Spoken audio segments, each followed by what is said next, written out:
এটা ছিল পয়লা বৈশাখের সকালের ব্লগ। আমি তখন আপলোড করতে পারিনি, তাই ভাবলাম আজকে এডিট করে আপলোড করে দিই। তো প্রত্যেক বছর সকালবেলায় পয়লা বৈশাখে উঠে আমাদের প্রথম কাজ হলো স্নান করে বাবার দোকানে সমস্ত জোগাড় নিয়ে যাওয়া। আমার বাবার দোকান 55 বছর পদার্পণ করলো এবছর, যেটা আমার দাদু প্রতিষ্ঠা করে গেছিলো। তো বহু পুরনো দোকান আমাদের কাঁসা পিতলের। তো খুব গরমও ছিল সেদিনকে। সকাল সকাল উঠে স্নান করে আমি আর আমার এই যে পিসির মেয়ে মেঘা দুজন মিলে চলে গেছিলাম দোকানে। আর বাবা মূর্তি কিনে রেখেছিল আগে থেকেই। ভীষণ সুন্দর হয়েছিল এই বছরের লক্ষ্মী গণেশের মূর্তিটা। ভীষণই ব্রাইট কালার, আর মুখগুলো এত সুন্দর দেখো।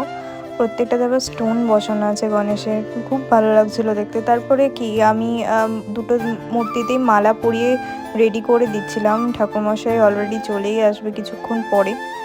আর এই যে আমাদের লক্ষ্মী গণেশ একদম পাটে বসার জন্য কিন্তু রেডি।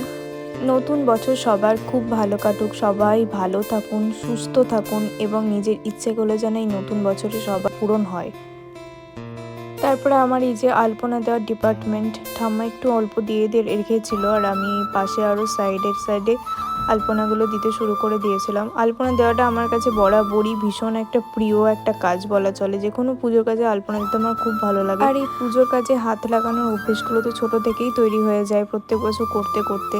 সবাই মিলে হাতে হাতে কাজ করা আর সবাই মিলে আনন্দ করে করার মধ্যেও একটা কিন্তু খুব ভীষণই ভালো লাগার ব্যাপার আছে। এখন আমরা যখন ছোট ছিলাম কতজন ছিলাম আমরা, আমার পিসির ছেলে মেয়ে, আমরা সবাই মিলে একসাথে কাজ করতাম। কিন্তু এখন কাজের সূত্রে, পড়াশোনার সূত্রে সবাই সেই বাইরে।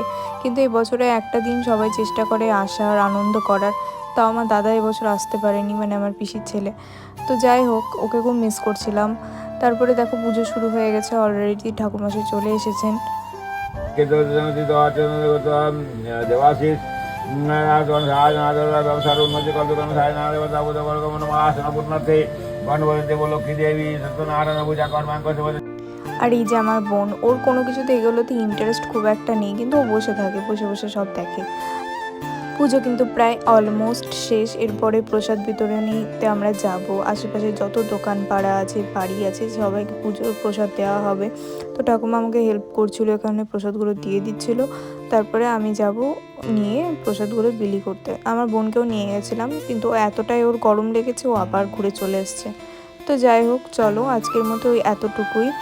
নেক্সট পার্টে আমি দেখাবো যে বাড়িতে গিয়ে কী কী করলাম, আরও কী কী কাজ থাকে বাড়ি এসে। দোকানে মিষ্টি করা, মিষ্টি প্যাকেট করা, অনেক কাজ থাকে সবাই মিলে, তাও হাতে হাতে ঠিক প্রত্যেক বছর কিছু না কিছু করে হয়েই যায়। তো যাই হোক, আজকের মতো এতটুকুই। সবাই ভালো থেকো, সুস্থ